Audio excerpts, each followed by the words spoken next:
Hey, how are you, my friend? How was your weekend? Delicious, lovely, a blessed weekend, so to say, from your perspective. Tell me more. As you subscribe and as you view that and as you like that, hey man, listen, the numbers on my subscribing data is showing some progress. One more, 6 to go. My goal is 50. I'm a young YouTuber. I don't mind these low numbers. I know one day there'll be plenty. They say, you give a tenth, it'll be tenthfold. You know how that goes. Cheers to you for being a subscriber. And you can always tell that friend of yours and your neighbor that they are missing out. To Koreada with me, JKKC, talking of things that make sense. The weekend was nice, man. Yesterday or Saturday, was it? Yes, yesterday. Championship League in Europa. What about that for PSG? Smash, clean them up, wash them off, let them go back to Italiano. Wow, that was something to behold. Now we have top 3 teams in Europe. PSG, Hotspurs Tottenham, and you know who? Chelsea. You have the winners of the Championship League, Europa League, and Conference League. We are number 3, my friend. You might not think third is a good place for Chelsea, but they are relevant this year. I'll take that all day long. Go Blues. We got a new upcoming season. I'm in sports, man. Let's talk athletics. And let's talk sports in general to begin with. I'll widen my horizons here for you guys to engage me. I like to think big. Hopefully, you can see that I'm not biased to any sport. This world is full of everything that is exciting if you choose to be excited and indulge. And so when you think of sports, global sports, things that bring billions of viewers, you have World Cup, you have Olympics, I think you can say NFL, and then you have World Championship track. It might not even be that fourth of a place for World Championship for track. And then you have NBA. Talking of NBA, I was lucky to watch Indiana Pacers against New York Knicks. New York Knicks. Sorry, New Yorkers. Yeah, being eliminated in NBA. I haven't watched basketball for about a few years. I don't have access to their channels. But anyway, I'm talking of sports that bring audience, that are global, they are money generating events. And so you have that. You have, like I say, you have a World Cup, which is quite global, appealing, brings all kind of people. And then I'm just looking at that and seeing how those sports capture the audience and they bring people to a place of they have revenue, they have sponsors. In track and field, Olympics is always where track and field is really exposed at the highest level. And then after that, during the rest of the season, we have the Grand Prix, the Diamond League in China. We just came from Rabat, Oslo, Zurich, Brussels, London, Eugene Grand Prix. And let's diversify athletics. Let's go to cross country, road races, marathon, and anything else between. So athletics as a whole is diversified. It seems to appeal to different people from different walks, small, big, and all that. I say this because I think Michael Johnson, whom I've been giving a voice in my platform, to me, has done an overreach. Is America-centric view of sports. The fact that he has come up with this new format of competition in track and field, where he thinks as he claims in the beginning, he wants to save track and field. You'll never save running. People are running, my friend. I just ran this morning. People are running. That is athletics. It could be a 5K here in my neighborhood. That's still running, that's still track, that's still part of what we call the human phenomenon of movement, whether it is small or big. And so this new format that sometimes I give him high five, sometimes I say thumbs down. I think I'm going thumbs down. all the way. You know why? Like I say, I think Michael Johnson has done an overreach. I think it's become about him. I think he's trying to rewrite history. He's trying to say that he's making changes for me for the sake of changes. I don't think track and field has not been as successful and as popular as he wants us to believe. I think for me, the audience is always gravitating towards what they like, what they don't like. Like in my YouTube, you like it or you don't. I think the fact that he's creating another format, as good as that sound, but you cannot claim you are creating another format and pooping and saying this one is dying. It's not dying. I just watched Grand Prix in Rabat, Morocco. And let me tell you something as an old schooler, an old timer like me. You can call me a baby boomer if you want to go that old.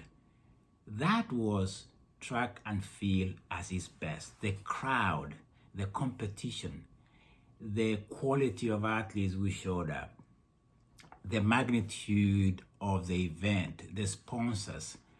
You have to admire that. And so when Michael Johnson claims that he has this new thing he called Grand Slam track, to me it's been a flop. I don't think Americans' audience and American viewers are really say, oh, we found a new thing. I don't believe that. I think it's oversold, it's overprojected, it's magnified. I think it's been almost staged. It's been choreographed,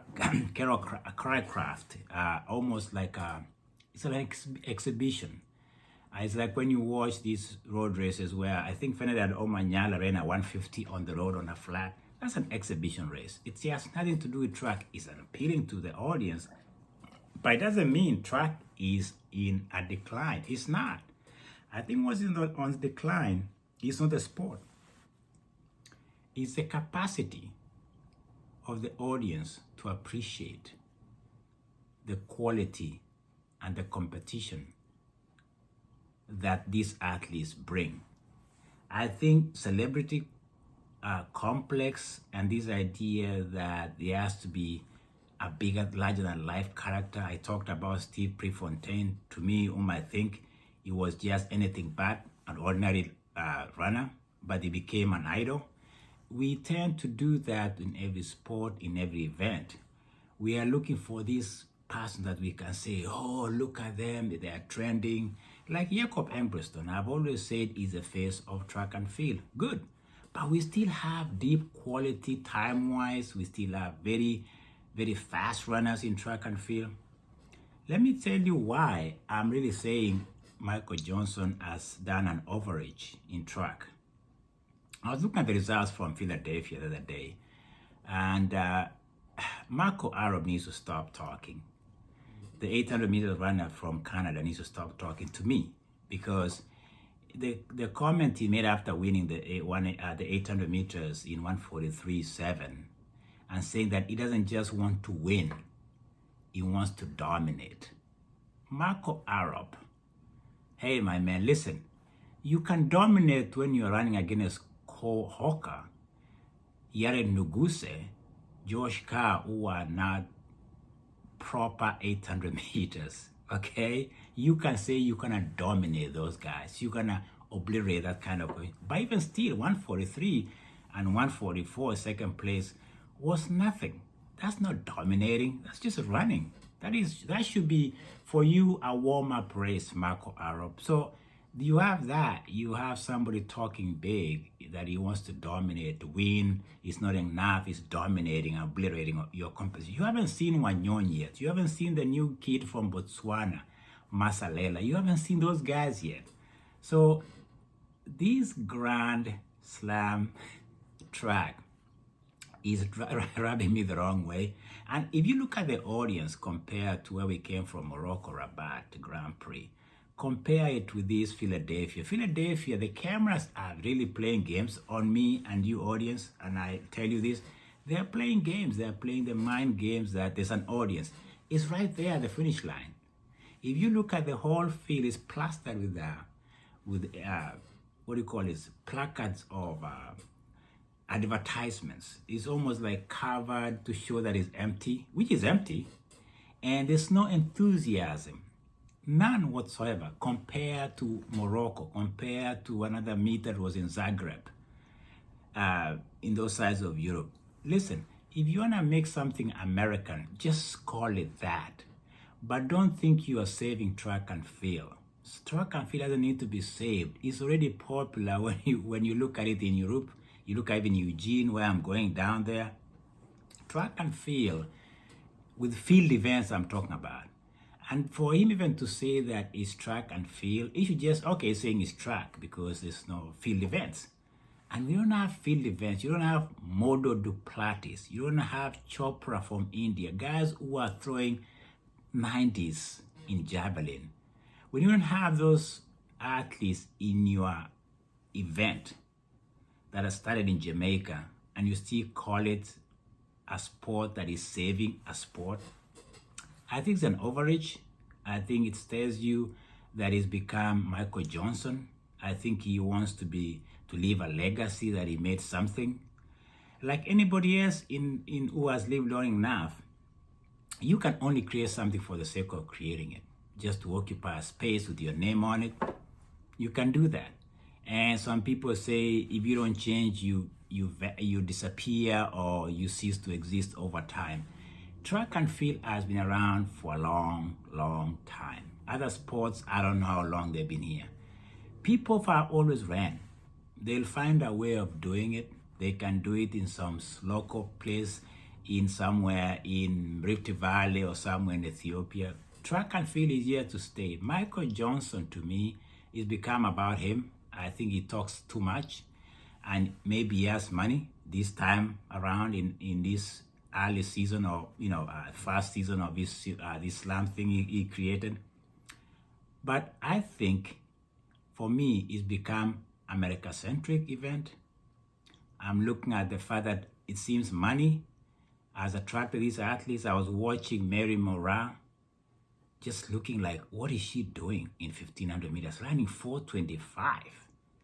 I hope she'll find her way 800 and 400, because I appreciate that, money matters to these athletes, because their career could be short and you have to invest now. You don't know the future, injuries and all that. I get that. I get all that. So 143 for Marco Arop. Let me go to those qualities, okay? Marco Arop ran 143, and he talks of dominating. Against who? There was nobody there. Nduguse is not an 800-meter runner. So while they were in Philadelphia, there's a Grand Prix, our classic meet of Kipkeino in Kenya. You want me to tell you the times that were winning 800 there? 143 was the winning time there by none other than Koech, who just ran 330 in Rabat. If you're running 143 in Kenya, high altitude, conditions are different, and the quality was good. Okay, he ran a 143 compared to 143 of Marco Arop. Marco Arop should go and run against that guy, Koech, and say he beat him and he dominated him or he obliterated him. He cannot talk like that in Philadelphia. Okay, he should talk after beating the best in the world. Okay, I'm tired of, he can talk. Listen, I'm talking. We're allowed to talk. When you talk without quality and substance that you can back your results with, I come in and I challenge that. And even when you look at the 400 meters event that here in Philadelphia, 40, what was the winning time there? The winning time in Philadelphia in the 400 was, let me look here, for the men, I'm talking of men particularly, the winning time was 44, was the winning time in Philadelphia. Let me tell you the winning time in Nairobi. It was won by Zakithi Nene, a South African, 43.7. Listen, I'm not trying to promote one thing, but I'm just trying to tell you, look at the times and the quality for you to appreciate events, okay? 43.7 in Nairobi, Eldoret, is quick because of oxygen consumption and how the body struggles to adjust to that. And these guys from South Africa. And the second place was 44.98, and then third place was 44 flat in 400 meters. Okay, that in Nairobi is very fast because of what I just told you. And even Koech running 143 in Kenya is 142 anywhere else. That tells you how good the field is. And Marco Arop has to wait for himself for that kind of competition to stand on a podium somewhere and say he's dominating. Even look at the woman. There's a woman who ran 400 in 50.14, which is a national record in Kenya right now, that was owned by Mary Moraa. She should be home running. I don't know what she's doing here. I know she's trying to get that money in Philadelphia, but running 425 in 1500, I don't know about that. So this is why I was gonna challenge Michael Johnson. Yes, it might look good on paper. It might look to be something that you have money to do. But he has almost, to me, become about him and about rebranding track and field. He could have just come up with something else. I mean, listen, in the world we have Premier, we have La Liga, Bundesliga, we have Serie A, I'm talking of soccer, I'm talking of football, real football in the world, right? We have those Premier, the top tier of competition in football. And then we have MLS in America, which is a retirement soccer league for best athletes who are retiring come and play here. What am I saying? Michael Johnson can as well do that. People in decline can come and make some 401k like me. He should invite me to run on his race at my age. I will show up. Listen, I think my case is made, and I think you can challenge me at the comment. But I know one thing. I didn't like the whole narrative of Michael Johnson saying he's saving. He wasn't saving. It's about him. He has the money. He found people who can talk to him into this slam. What is slam? Slam reminds me of tennis, like I've talked about in the past. We don't need a slam. Maybe all we need in track and field, honestly, is people to be more educated. Track and field need to be more visible on TV and television and affordable for viewers. Now I think in America we'll be watching a floor track because Peacock dropped, Diamond League and all that. So you see the challenge is viewing, because in America you have to compete against NFL, NBA, MLS, I don't know, MLB, baseball. So the viewing is a problem, and then the knowledge has dipped. People don't know track and field. They don't have the knowledge. They don't understand the beauty of it because they're not well exposed to it. That becomes a problem because, like I told you when I was in college, when I was competing, we could be on the national level, but the stadium is empty because running track and field has never been an American event. The Americans only have idols like Prefontaine. They are this character back in the 70s, but they were not good enough. So it's just a Hollywood character. You know, you can make a movies, but it doesn't deliver at the highest level. I mean, we've had those. If I talk of Susie Hamilton, I repeat myself. She was blonde, beautiful. She could make a good commercial, and people wanted to watch that body and maybe the talent. Combine both, and you have a good, great viewing. You have all these, you know, like I say, Shakira Richardson is a character. She has that flamboyance. People want to see that. But beyond that is the fact that people train and compete at a certain level that people have no understanding of what it takes. I remember when I started running, people thought I was mad. You know, I was in Louisiana running some black neighborhood. People were like, "Hey, what are you running from, man?" So you see, people don't understand what running is. They think it's just you're out of your mind. But I think there's a more appreciation these days where you see marathon, people running. Like today I saw people running. They know it's for health, mental health, physical health, and the idea that the body just needs to move. Hey, running is still popular, Michael Johnson, whether you like it or not. And I think for you, gold medalist, former 200-meter record holder, you can do better.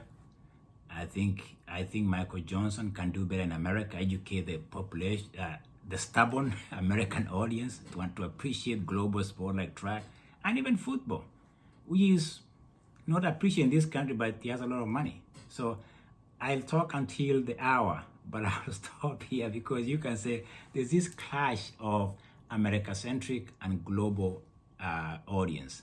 And sometimes America-centric wants to be at the top because they believe they have to be the thing. They are the Coca-Cola of every culture. I mean, look at America has done great. We've exported all kind of cultures, from hip hop to Hollywood, behaviors and whatever nonsense to anything else. People in poor countries think is the thing to be, but is it? Is it well filtered? Is it catered to those population, or is for America? So, well, I've spoken my mind. Keep subscribing. I'm wrestling with these issues, and you can tell it's almost more philosophical than sports. And that's the way life is, man. Let's wrestle with these issues as we talk. I appreciate you guys, and keep talking to me when you can, because it's Tuko Riada with your friend from Northwest going to officiate a game in about an hour. See you later. It's football. They kick it. They don't hold it in their hands.